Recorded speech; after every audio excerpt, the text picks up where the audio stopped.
The iPhone 14 Pro is the most confusing iPhone I think I've ever owned. And while the past 10 months I've spent with this phone have been enjoyable for the most part, I'm ready for the iPhone 15 Pro to replace this. But let's start with the good, because there's a lot to like about this phone. First off, the display. I know we all drooled over the specs when this phone was first announced, but after being through several months of intense Florida sun, I can confidently say that this has been the best iPhone ever for being outside in sunny conditions. We have that beautiful 6.1-inch Super Retina XDR display with 1600 nits of peak brightness and 2000 nits of peak brightness while outdoors. And those 2000 nits of peak brightness are one thing, like that's impressive. But what impressed me even more than that was the fact that this phone does not auto dim as easily as my 13 Pro and 13 Pro Max did. And that's crazy to say because this phone gets a lot brighter than the 13 Pro, but it doesn't dim as easily. It doesn't get as hot as easily as the previous generation, which really impressed me over these past 10 or so months. The 120 Hz ProMotion display has become one of those features that I cannot live without. Like, I notice the difference when it drops down to 60 Hz in low power mode or when I go back to using an older device. But what really sets the iPhone 14 Pro apart from the iPhone 13 Pro, which I was using previously, is the always on display, where the screen drops down to 1 Hz to minimize battery drain while also showing your wallpaper and notifications. But if you go into your always on display settings, there is a toggle here for show wallpaper. So you can disable the wallpaper from that always on display, which is better for battery longevity. And with iOS 17, that always on display has gotten even better because we now have standby. This is a new feature in iOS 17 that turns your iPhone into a smart home-like display when putting it on a MagSafe stand and positioned in landscape mode. Another feature that sets the iPhone 14 Pro apart from all previous iPhones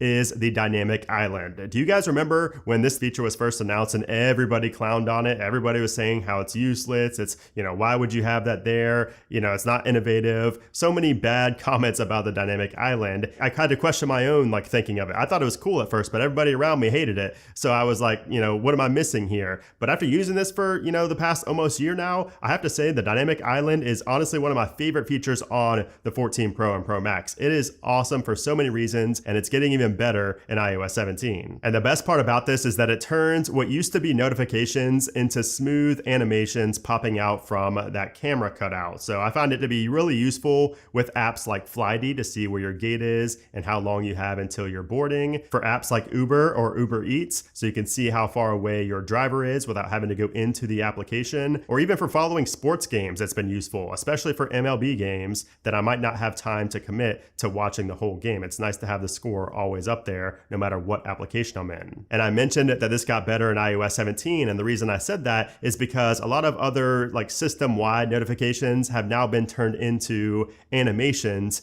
in the dynamic island instead of notifications. For example, AirDrop is now a dynamic island, a little pop out instead of a notification. So it's really awesome now with iOS 17. I also don't really notice the dynamic island much, or the pill-shaped cutout there, the notch as some would say. I don't really notice that unless a notification pops out of there. I kind of just, your brain kind of sees over that after using a phone for so long. It was the same thing with the notch. When the notch first came out on the iPhone 10, your brain kind of, looks past that eventually. So it's been the same case here with the 14 Pro. As for the durability of this phone, I've actually put this phone through hell compared to what I usually put my phones through. I just feel like this past year with this phone, it's been through a lot. I've had it submerged in the ocean for several minutes, maybe even hours combined at time in the ocean. I've dealt with a lot of water stuck in the speaker grills down here where I'd have to vibrate the phone to get them out. I've dealt with that multiple times. It's battled several 110 plus degree days here in Florida. I've dropped it quite a few times. Most of those times have been with a case on though. I do always rock a case and screen protector. And I have to say, after all of that, this phone has come out looking pretty good. I mean, I have a few scratches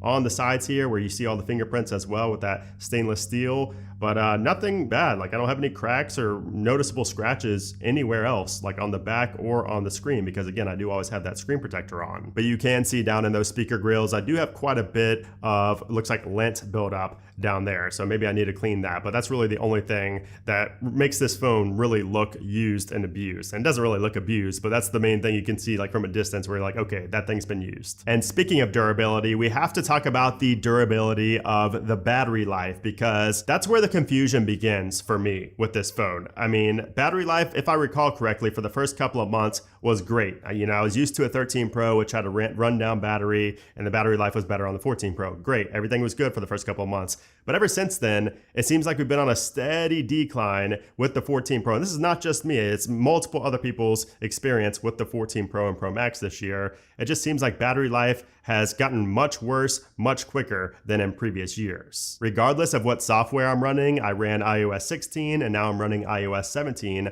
on this device. Regardless of the software though, the battery life has performed pretty much the same, in the grand scheme of things, which is just simply not great, especially when you're paying so much money, over $1,000 for a phone, which is Apple's top of the line. You'd expect to get great battery life, but I just have not experienced that. Nothing has really blown me away with the 14 Pro in terms of battery life, which is quite disappointing. I can still get through the majority of the day without charging my device, so I usually have to charge it one time throughout the day before charging it at night. I charge my phone overnight, so I always start with 100%, but it usually gets down to about 20 to 30% around like 7 p.m., 6 to 7 p.m., depending on my usage. But this is the first long-term iPhone review I've done, I think ever, where I've not been impressed with the battery life. It's also the lowest battery capacity I think I've ever had on a device only 10 months in, anytime less than 1 year in. And you can see here, my battery health is at 91%. That is very low. I believe every previous year I had like 95% or more. So that says something. Now, I do want to preface that there is kind of a little asterisk there because this phone has been through some unprecedented heat. Like the heat here in Florida this year specifically has been crazy. We've had multiple heat index of 115 plus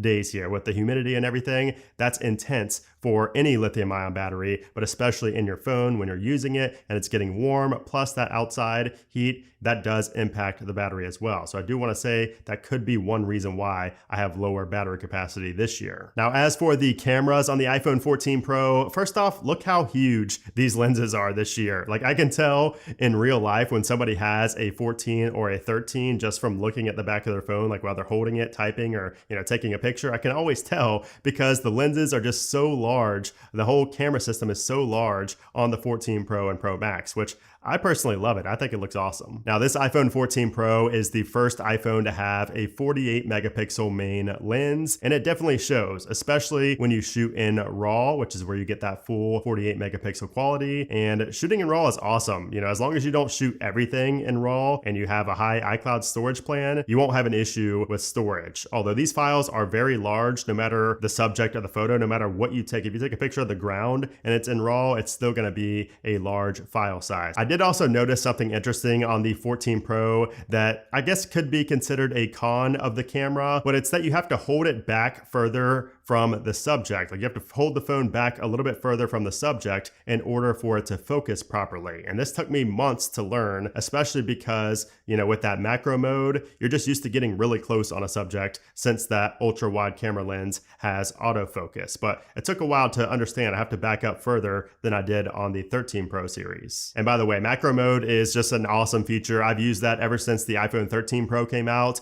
and macro mode is easily one of my favorite features ever put in the iPhone's camera. It is awesome to be able to get so close to something and have that ultra wide lens be able to autofocus on it. Action mode is another new feature on the iPhone 14 camera, and I've used this a few times and I've actually found it to be pretty awesome. Like it looks like you're actually using a gimbal when you are in this mode. You have to be sure to put it in action mode, which I forgot to do multiple times. For some reason I thought, you could put it in there afterwards, but that's not the case. You have to put it in action mode before you start recording, and it is only limited to 1080p as well. So it's not as good a quality, or the dynamic range is not as good, but it is still pretty awesome that you can run and it looks like you have your phone on a gimbal, even though it's not. We also have the second generation of sensor shift image stabilization. So that also adds on to action mode being awesome, although it's a separate feature that works in regular video mode as well. And it shows, I found that, my videos are just a lot more steady than they were in previous years. And the video just in general on the iPhone 14 has blown me away. I mean, the iPhone camera every year I feel like blows me away, but Apple just takes it to another level, it seems like every year. And the 14 Pro is no exception. So even though I shoot everything in 4K 30 and every video I've shot has been perfect. I mean, I really haven't had any type of afterthought where I'm like, man, I wish I shot that in, 4K 60, or I wish I shot that in, a lower exposure. The auto exposure, everything on the 14 Pro camera in video mode is pretty much perfect. I mean, I've had very few exceptions, but I find that the most time I have to adjust the settings, like turn down the brightness or turn down the exposure, is in the camera mode when I'm taking a photo, not a video. For whatever reason, video mode has just been pretty much absolutely perfect for me on the 14 Pro ever since day one of having this phone. ProRes is another video feature that is really awesome on the iPhone 14 Pro. You can see the video quality improvements, but the amount of storage that each file takes up is insane. The file sizes are absolutely massive. I would rather just shoot in cinematic mode now that we are not limited to 1080p like we were on the 13 Pro. You can now shoot cinematic mode videos in 4K 30, which gets you really crisp looking videos. The performance on the iPhone 14 Pro has been great. The A16 chip inside is solid, and it adds a small but noticeable upgrade over last year's A15 chip. And when I go back a year further and use my 12 Pro and 12 Pro Max, I can feel a much bigger difference in performance, especially given the 120 Hz display on the 14 Pro. So really no complaints here. This phone can run any and everything you throw at it. I've thrown so many games at it, exporting things, it can handle everything with ease. But another area that just really hasn't blown me away with the 14 Pro has been cell connectivity. So for the very first time, iPhones sold in the US did not come with a SIM card tray, which meant that every single iPhone 14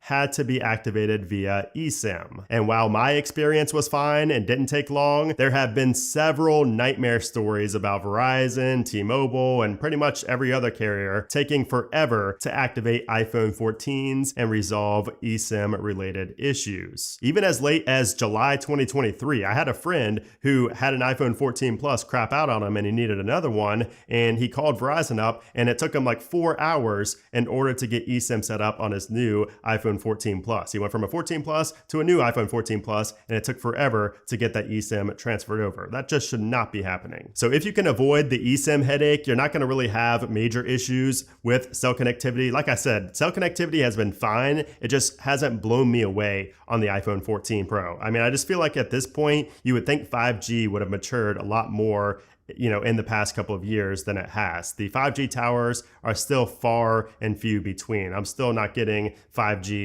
at my house. I don't get 5G most places I go, and I'm in a pretty big city. But easily one of the best additions, one of the best features on the iPhone 14 series, not just the 14 Pro, the entire 14 series, is emergency SOS via satellite and crash detection. Both of these features have saved several lives, and I've covered these stories on the channel several times. Now, thankfully, I've not had to use either one of these features, but I will say that it's given me extra peace of mind just to have this phone in my pocket, knowing that if I were to get in a bad crash and not be able to move at all, my phone would take care of that emergency call for me. So with all of that being said and done, I've loved my experience with the iPhone 14 Pro for the past almost year. Sure, it's been the most confusing iPhone experience I've ever had with its battery life, mood swings, and the crazy battery degradation, but it's also the best iPhone I've ever owned. And if you're looking to buy an iPhone 14 Pro right now, once the iPhone 15 Pro drops, you're gonna see big price reductions on the 14 Pro, especially on the used market on eBay. A lot of people are gonna try to sell their 14 Pro to get, the 15 or the 15 Pro. So check eBay if you're looking to get a 14 Pro. I would not buy this phone brand new. I would buy it used. You'll get a good discount, especially if you're upgrading from a much older device. But anyways, I hope you guys enjoyed this video on the iPhone 14 Pro almost 1 year later. Let me know your thoughts down in the comment section below. If you enjoyed the video, give it a thumbs up. Also make sure to subscribe for more review videos just like this one. But anyways, guys, thanks again for watching, and I'll see you soon.